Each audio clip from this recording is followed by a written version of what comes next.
Adjustment আছে গিয়ে দেখেন পাওয়ার প্লেতে দুইটা রাইট হ্যান্ডই আমার জন্য তো একটু চ্যালেঞ্জিং, যেহেতু ওরা রুম করে খেলতেছিল, বাট মানে আমার মাইন্ড নিয়েই খেলতেছিল তারা।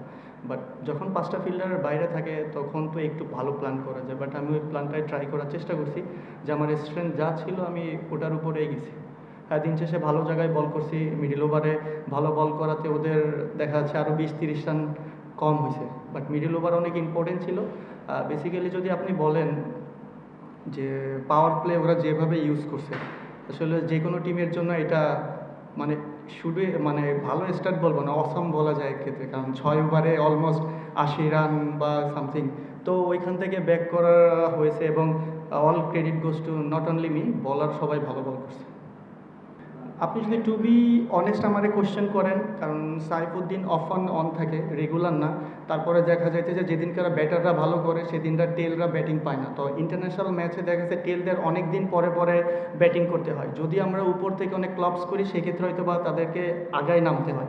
তাই আমি বলবো এই জায়গা অনেক দিন পরে সাইফুদ্দিন এসে ইনিংসটা খেলছে আউটস্ট্যান্ডিং, বাট ওই প্রেশার মোমেন্ট ওই দুইটা বাউন্ডারি আমাদের জন্য অনেক ইম্পর্টেন্ট ছিল। প্ল্যান দেখেন সবাই সবার নিজস্ব প্ল্যান নিয়েই মাঠে আসে। আমার মনে হয় এই জায়গায় ভিডিও অ্যানালিস্ট আছে, প্রত্যেকটা বলার আছে, সবাই চিন্তা করে।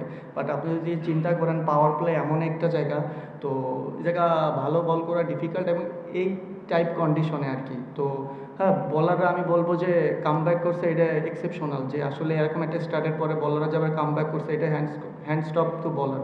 এক্সপেক্টিংয়ের বিষয় না, দেখেন টি-20 খেলা যে কোনো সময় মোমেন্টাম চেঞ্জ হইতে পারে। ওরা যেমন 6 ওভারে 80 রান করে 1 উইকেট ছিল, পরে ওরা অত রান করতে পারে নাই, বাট ক্রিকেট এমন এনিথিং ক্যান। তো সবাই প্রিপেয়ার্ড থাকাটা খুব ইম্পর্টেন্ট আমার কাছে মনে হয়। আপনি যখন উইকেট আসলেন না তখন পরিস্থিতিটা কি ছিল বা সাইফুদ্দিনের সঙ্গে কি কথা হচ্ছিল যে আমরা চেস করার কথা? না, এমন কোনো কথা হচ্ছিল না, যেহেতু বল টু বল খেললে আমরা একটা বাউন্ডারি হলেই জিতে যাবো, এমন কোনো কনভারসেশন হয়নি যে ক্রিটিক্যাল। নর্মাল যে একটা বাউন্ডারির খেলা ছিল। আসলে এই কোশ্চেনটা হয়তো বা আপনারা হেড কোচ দিতে পারবে, আমাদের ক্যাপ্টেন দিতে পারবে, আমাদের টিম সিলেকশন যারা আছে তারা দিতে পারবে। দেখেন আমার কাজ আছে খেলা। তো আপনি যেটা কোশ্চেন করছেন যে আমার জন্য ডিফিকাল্ট, আসলে সিম্পল আপনারও একটা আমি কোশ্চেন করি। আপনি যে চ্যানেলে চাকরি করেন, 1 মাস এই চ্যানেলে 1 মাস ওই চ্যানেলে চাকরি করলে অবশ্যই আপনার জন্য এটা কমফোর্টেবল না।